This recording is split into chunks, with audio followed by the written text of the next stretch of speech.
Well, it's the next day, same project.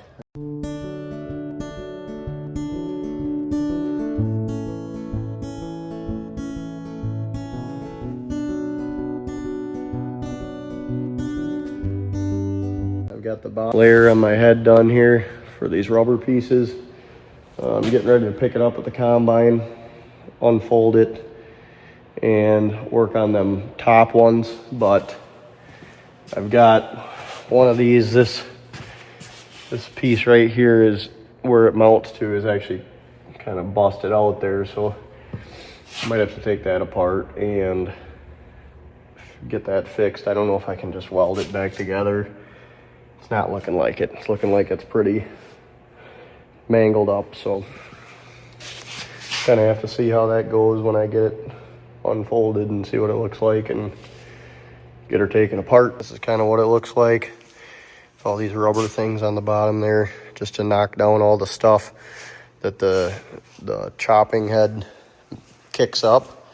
So kind of just to show you what I'm talking about. Obviously this part is all upside down because it's folding, but you got all these knives on here that cut the corn fodder up as it's coming through. Well, that makes all these little tiny particles that kind of blow up in the dust behind the combine. And then what's happening, the reason I want to knock that all down is because what happens is it fills up my screen up there full of little tiny particles, all them little holes in that screen. That's where the air intake is and the radiators are. So when it fills up all them little holes with those little particles, it starts starving for air and overheating and running out of power. So I'm trying to avoid that. There's a brush kit that you put in there that helps out, and Mason put it in his combine, but I'll have to do that too probably still. But I'm hoping that all these rubber pieces will kind of keep that stuff knocked down while I'm going through the field and help out a little bit. I made them a little bit longer than they're supposed to be, but that's okay. So kind of did that in mind of keeping it lower to the ground and knocking more down. So I'm gonna get her hooked up here pretty quick and unfold it, start working on the other half of the head, which is up there. So I can kind of show you here. You can see right there, they're all busted out. To be honest with you, I might just get a ladder and jump up here. It might be easier to do it up there than laying on my back. Maybe that's what I'll do. We'll see here, see what I'm feeling. I might try that once. If it's too hard, then I'll unfold it.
Well, for changing the gearbox oil for my chopping head. I chop from gearboxes, so there's two. The light down there is shining right at the camera. There's a front one and a back one. You gotta change for every single row. And I'm slowly working on that. I'm doing the front one here, but putting on the rest of these rubber flaps here. Had to weld up this little bracket down here. It was busted out, so Dad got that fixed up, and then finished putting these on. But most of the day today, most of the day today, I was changing the gearbox oil for these rolls here. So the fill plug is right here, and then there's just a drain plug down below. Drained them all out, filled them all up for every single row. And then yesterday I was changing the oil on the choppers, or the for the gearbox for the chopper underneath. So we gotta change this front part and this back part. So that's literally taking me all day because it takes a really long time to do them all. Let them all drain. Tell me about this process. I'm just putting these bolts in here. I can line it up.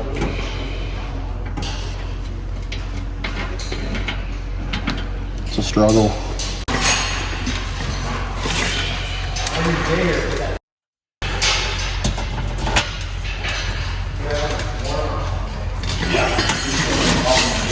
Then put these backing plates on the back side with a washer and a nut, so it doesn't just rip the rubber right away.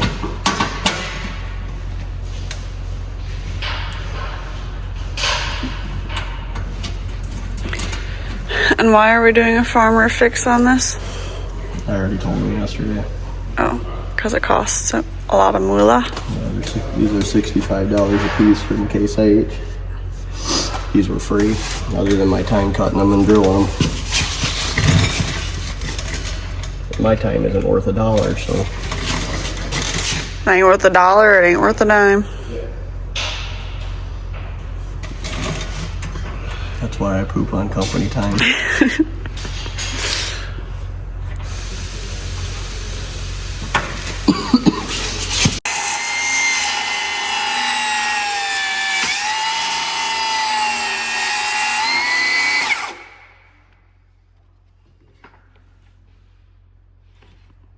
It didn't sound too healthy. No.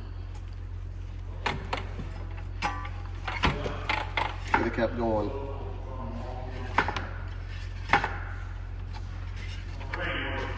Definitely not what this is meant to do, but hey.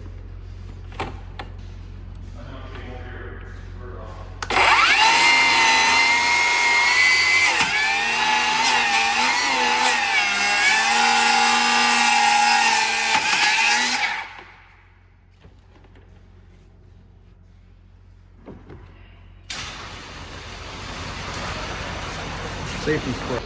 Done with that part of the project. Thank God. What's next?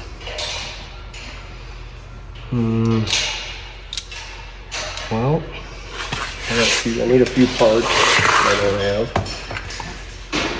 Mainly parts I don't have.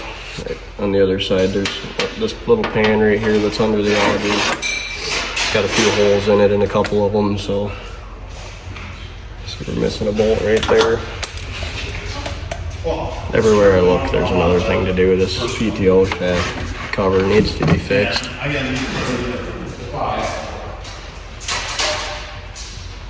That doesn't even count the machine behind the head.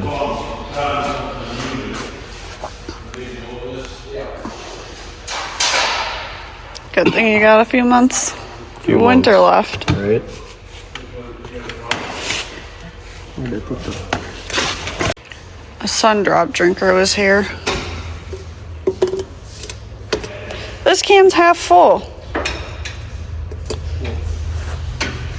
You wasting it or what? I guess.